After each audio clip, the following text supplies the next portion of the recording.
आज़ादी की 75वीं वर्षगांठ पर कांग्रेस पार्टी की अंतरिम अध्यक्षा सोनिया गांधी ने कहा कि पार्टी राजनीतिक फायदे के लिए ऐतिहासिक तथ्यों पर कोई भी गलत बयानी स्वीकार नहीं करेगी।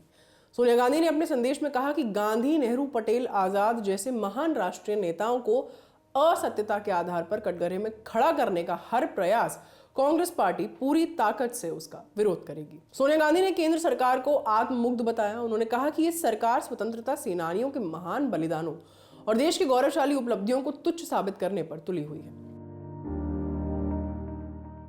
सोनिया गांधी का यह संदेश तब आया है आजादी की 75वीं वर्षगांठ पर, जब प्रधानमंत्री नरेंद्र मोदी ने लाल किले की प्राचीर से राष्ट्र को संबोधित किया। प्रधानमंत्री मोदी ने लोगों से अगले 25 साल में देश को विकसित बनाने का संकल्प लेने के लिए कहा।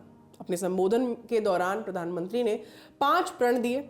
देश को विकसित बनाने के लक्ष्य के साथ साथ पीएम ने कहा कि गुलामी की मानसिकता से मुक्ति जरूरी है। उन्होंने कहा कि लोगों को अपनी विरासत पर गर्व करना चाहिए और एकता और एकजुटता बनाकर रखनी चाहिए। अपने संबोधन के दौरान प्रधानमंत्री नरेंद्र मोदी ने कहा कि देश के सामने 2 बड़ी चुनौतियां हैं। पहली चुनौती है भ्रष्टाचार की और दूसरी चुनौती है भाई भतीजावाद और परिवारवाद की। उन्होंने कहा कि भ्रष्टाचार देश को दीमक की तरह खोखला करता जा रहा है और इससे देश को लड़ना ही होगा। उन्होंने आगे कहा कि परिवारवाद केवल राजनीतिक क्षेत्र तक सीमित नहीं है, बल्कि इसने हमारी अनेक संस्थाओं को अपने कब्जे में ले रखा है। प्रधानमंत्री ने कहा कि इससे देश के टैलेंट को नुकसान होता है। इधर अपने संदेश में सोनिया गांधी ने कहा, पिछले 75 साल में भारत ने अपने प्रतिभाशाली भारतवासियों की कड़ी मेहनत के बल पर विज्ञान, शिक्षा, स्वास्थ्य और सूचना प्रौद्योगिकी सहित सभी क्षेत्रों में अंतर्राष्ट्रीय पटल पर अमिट छाप छोड़ी है। भारत ने अपने दूरदर्शी नेताओं के नेतृत्व में एक और जहां स्वतंत्र, निष्पक्ष और पारदर्शी चुनाव व्यवस्था स्थापित की, वहीं प्रजातंत्र और संवैधानिक संस्थाओं को मजबूत बनाया है।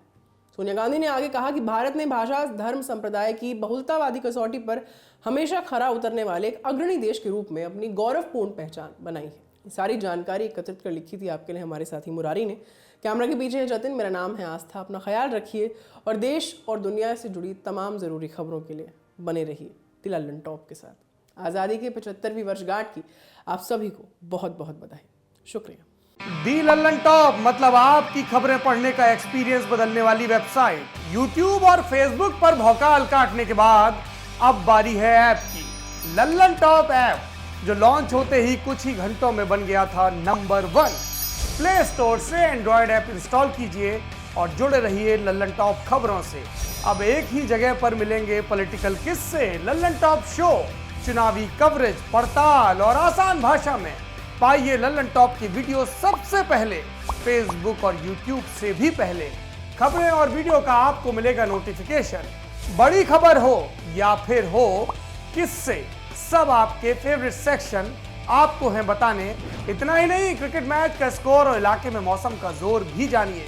आज ही गूगल प्ले स्टोर पर जाइए और दी लल्लन टॉप ऐप इंस्टॉल कीजिए।